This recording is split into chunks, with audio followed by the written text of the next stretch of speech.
This is the 10 Eyewitness News with Juanita Phillips. Good evening. Hurricane Aniki is losing intensity tonight after wreaking havoc in the Hawaiian Islands and killing at least 4 people. Most casualties occurred as ferocious winds ripped apart the northern island of Kauai. For the 3rd time in a month, the hurricane roars ashore in the United States.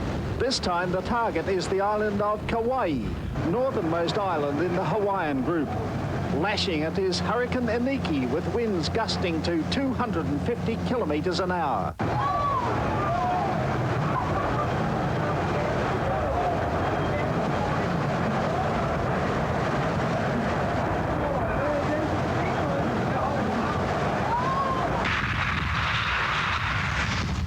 As the storm roared outside, the island's population of 50,000 and hundreds of tourists sheltered in basements. Among them, Hollywood film producer Steven Spielberg. I was a child when I went through a hurricane, maybe 10 years old, so I thought I had a memory of it, but it was nothing like this. This was a real rager. Another visitor in the region is 10 personality Darren Hinch. Kauai is known as the Garden Island and was ill-prepared for a hurricane. At least a third of the houses on the island are destroyed. Power and communications have been cut. The airport is out of action. Ken Burslem with that report. Meanwhile, the first Australian survivors of Hurricane Aniki have arrived back in Sydney. People were still walking around the streets, and I think everyone was still trying to surf. They were trying to pull the surfers out of the ocean, and they didn't want to get out. It was a very, very weird, eerie feeling.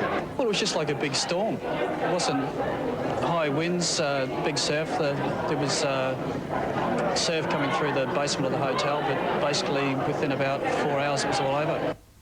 To drama at home now, and a mother and daughter have been taken to hospital after their speedboat became airborne and slammed into trees. The 6-metre speedboat wedged in trees on the bank of the Nerang River. An 11-year-old girl complained to ambulancemen of pain in her leg and pelvis. The girl's mother suffered suspected spinal injuries, but luckily the rest of the family of 5 escaped injury. And on the Sunshine Coast, a demonstration flight that went horribly wrong. A Mullaney pilot was showing what his gyrocopter could do when the rotor hit the ground. Miraculously, he walked away from the wreckage. Meanwhile, in Victoria, the 30-metre trawler Erin J has been saved. It ran aground last night, but late this afternoon, salvagers managed to pull it free. Mark Simmons, 10 Eyewitness News. In federal politics, both sides are preparing to do battle in Parliament again this week over industry protection. Prime Minister Keating opened the attack in a speech in New South Wales.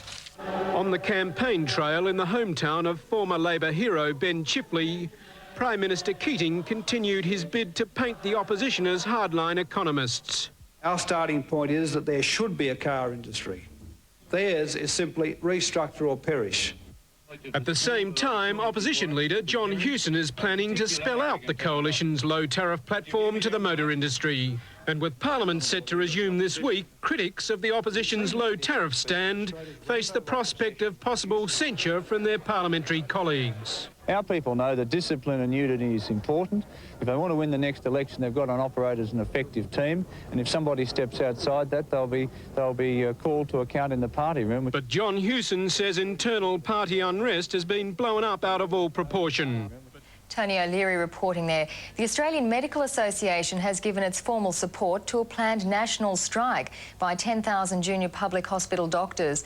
On September the 29th, residents will refuse all non-essential services. They're protesting federal government plans forcing doctors to train for 10 years instead of 7 to become GPs. The proposed strike was supported today at an AMA meeting in Sydney. To sports now, and the Brisbane Broncos have moved into the grand final with a 22-12 demolition of Illawarra. The Broncos are now one of the hottest premiership favourites in years following today's win. In AFL, the West Coast Eagles are into their 2nd consecutive grand final after a stunning win over frontrunners Geelong. The Eagles overran Geelong 20-13-133 to 14-11-95. And in motor racing, Larry Perkins and Steve Harrington in a Commodore took out today's Sandown 500 in Melbourne. A quick look at tomorrow's weather now, and fine in all of the capitals except Adelaide, which can expect some intermittent rain. And that is 10 Eyewitness News to the moment. I'm Juanita Phillips. I'll see you again next Sunday night. Good night.